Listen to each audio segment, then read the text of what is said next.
Your portfolio looks clean, you are using a trending font, everything is looking very nice, and you are using a Notion, Framer or a Figma template that you just downloaded last week.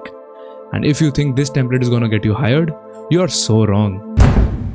Design portfolios don't need to look pretty. They need to communicate what you are exactly made up of. If there is no storytelling, why the hell will I even be interested in you? Let's talk about how bad storytelling is killing your portfolio and how you can fix it. I'm Vansh Agarwal. I'm the founder of India's fastest growing design community, and you are watching their channel. I'm going to be covering 3 main pointers with my personal takes, and we are going to be cutting all the faff and giving you the best knowledge very fast. So watch this till the end and skip the video if you don't want to improve. Point number 1. No one understands what you did. Write this in bold text in front of your desk because that's what everyone has been doing. Most designers write things like, I redesigned a banking app for say. But bro, what is your reason? What was broken in that? Why did you do that? Was there a purpose behind it? Is it a case study? What is it? Communication is missing. Recruiters do not want screenshot. They want meaning. They want thinking. Let's even think that you actually designed with purpose and everything is clearly mentioned in your portfolio. But where is the character? Bro, there are so many designers out there today. Why will I even care about you? Because there are 10 more designers who have the same portfolio as you. That's where you can use storytelling. I have attached 5 specific portfolios from designers all over the world that every designer will drool after watching it. Just go ahead, go in the description after the video and watch all the portfolios and scroll through them one by one. They are their experiences of their own. And that's where point 2 comes in. You are telling the story as a designer, not a human. We all fall into the jargon mode. We all say implemented atomic design principles, improved the IA, conducted heuristic evaluations, made a lo-fi design, made a hi-fi design. Bro, nobody outside your Figma chat cares about it. Your storytelling needs to feel like human. Think like this. What was the problem? What did you try? What worked out?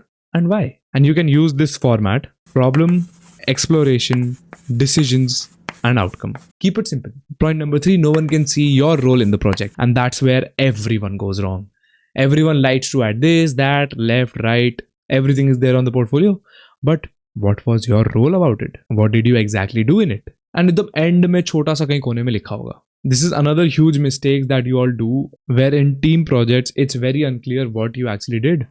Don't say we conducted research. Say I led 5 user interviews and I gave all the research part to these specific members of my team. And one huge bonus is you all should write what were your takeaways in all of your case studies. That's going to be a game changer. It shows maturity. And here's how you can fix all of these things. A lot of your designers are very confused that what should I add, Vansh? There are so many things. There are so many projects that I've designed. Why should I add this? Why should I add that? Right? Here's what you do. Pick one of your project, any project that you have done, and pull yourself out of the zone that you are a designer, and judge it and ask yourself this question: as a non-designer, would I understand what happened here? As a non-designer, you have to ask this question to yourself. If the answer is no, you don't need new visuals, you need better storytelling. One huge truth bomb: design is not just the art, it's also the communication. We are designers, we are here for the problem solving. And your portfolio is the loudest message that you will ever send. That screams your personality, not your work. And I have this idea, this can be a whole series on our page where we are reviewing your portfolios that you have created. So let me know in the comments if we should do that. We should review portfolios that are submitted by yours. And we will have fun reviewing it and giving our opinions on it. Or maybe even roasting it and having fun about it. And letting the community know what the things can be done. I don't know. I'm very confused at this point, but I'm open for ideas. So the comment section is always open. So please use it. And if this video helped even spark something in your mind towards building a proper and a personality driven portfolio, please share this with your designers friend circle. It will help the community a lot, because one good story can change it all, for you, for us, for everyone. Keep designing, keep learning, and always remember, never lose the grind. Cheers.